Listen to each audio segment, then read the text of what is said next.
Alright, welcome back to another video, and in this video we're going to kind of leave the ending point for as much as we're going to cover for BJTs.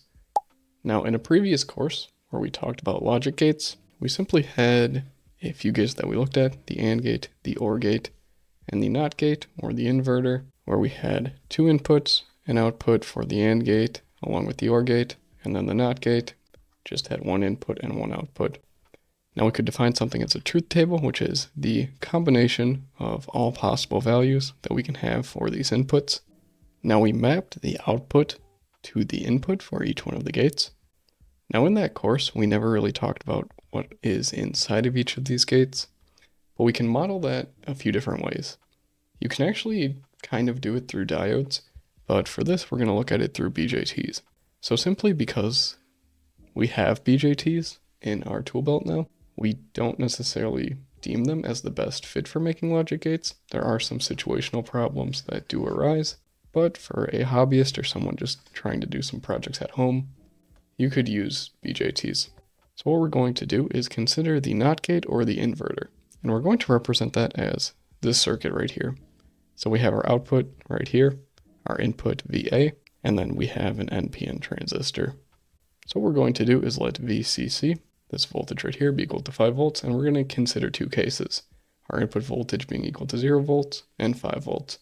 And that's going to represent our 0 and 1 value in that truth table. So if the input voltage is 0 volts for VA, we know that our circuit that we previously defined above, well, if this goes to 0, we now essentially have ground, a resistor, and then ground, so we wouldn't really expect any base current to flow, so we can assume that we are in the cutoff mode.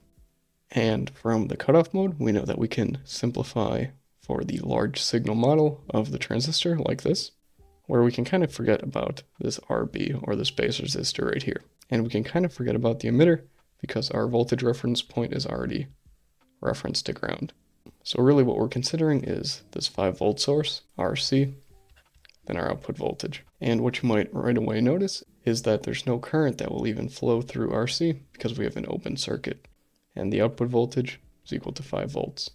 So this is where we get our 0, which is 0 volts, and that maps to a 1, which is 5 volts. So seemingly okay right now. And if we actually look at when VA is 5 volts, well, we can say that the base current is equal to this term right here. So we have VA minus this 0.6 volt drop from the base to the emitter divided by RB. Now, situationally, if we are in the saturation mode of the BJT, we can say that VCE is approximately equal to 0.2 volts. So what we would have is a 0.2 volt drop from VC to E, and our output voltage would be 0.2 volts, and we approximate that to be about 0 volts. So if we scroll up above just a little bit, we can see that we do match the expected truth table for the inverter. Now we can make the AND gate and the OR gate with two transistors. It's a little bit different for each topology. So for the AND gate, you have transistor 1 and transistor 2, call them Q1 and Q2. And I guess you can say these are kind of in series. So let's just kind of take a look at what happens if VA and VB are equal to 0. We know again we're going to have no base current for each transistor, so each will be in the cutoff mode, which means we'll have an open circuit at this emitter terminal right here. That being said, if we look at the output voltage, we're loosely tied to ground through the emitter resistor, or RE. So we'd say that the output voltage is approximately equal to 0 volts. Now if VA is equal to 5 volts, or VB is equal to 5 volts, we kind of get the same case where the other one will go into the cutoff mode. And again, we won't have a current path to flow from VCC to this output voltage here, so we'll be loosely tied to ground. So again, we get approximately 0 volts. Now if both of them are 5 volts, and we assume that we are in some kind of saturation region for each transistor, we have a 0.2 drop volt over each one, so we would have 5 volts here. After this 0.2 voltage drop and this 0.2 voltage drop, well, our output would be about 4.6 volts, and we can round that up to 5. So that gets us our truth table for the AND gate. Now with the OR gate, we have the transistors in an odd parallel notation. I don't know if you can truly call them parallel, but nevertheless, we are still probing the output over RE, which is this emitter resistor.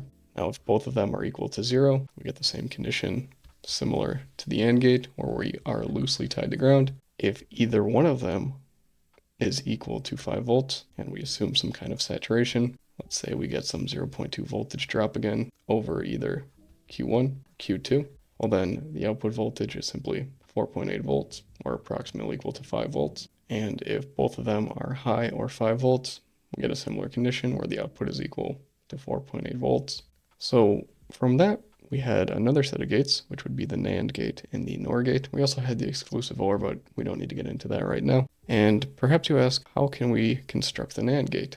Well, we know how to have the AND gate, and we can actually connect the output of the AND gate to our circuit for the inverter. So you can think of it kind of as this first stage, and then we have the second stage, which is also how we can represent an AND gate. We have our AND gate, and then an inverter, and that would be equal to what we would call our NAND gate.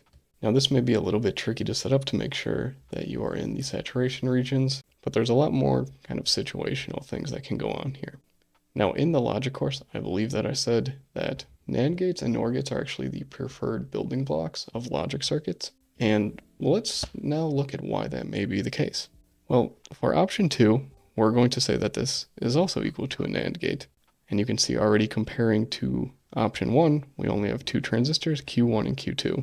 So we're already reduced the number of components, which would reduce the cost, which is always beneficial. But let's actually consider what's going on for the modes of operation. So if VA and VB are equal to 0 volts, well, Q1 and Q2 are in cutoff, so we have an open circuit. But now if we probe the output voltage, well, we can see that that's going to be equal to 5 volts. And similarly, if VA is equal to 0 volts and VB is equal to 5 volts, or vice versa, again, we cannot complete the total current path, so we kind of get this open circuit at either one of those, which again leads us to the same thing as above. And lastly, if we consider that VA, which is equal to VB, as 5 volts, well, what happens? If we're able to say that we saturate both of these transistors and they're on, well, we know that we have a 0.2 voltage drop over each one, which means that VO is approximately equal to 4.6 volts, and we round that up and call it 5 volts. So by changing where we reference the output voltage, we can actually have a better working circuit.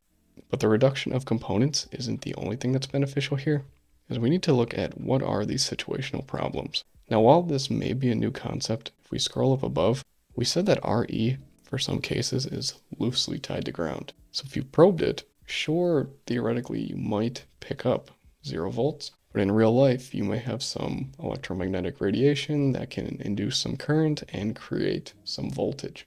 And that voltage may be marked as a false positive on whatever you're trying to connect that output voltage to, and it can create problems in your network. So that's just one of these situational problems. Obviously, figuring out the whole saturation, what values we need, that can also cause some problems.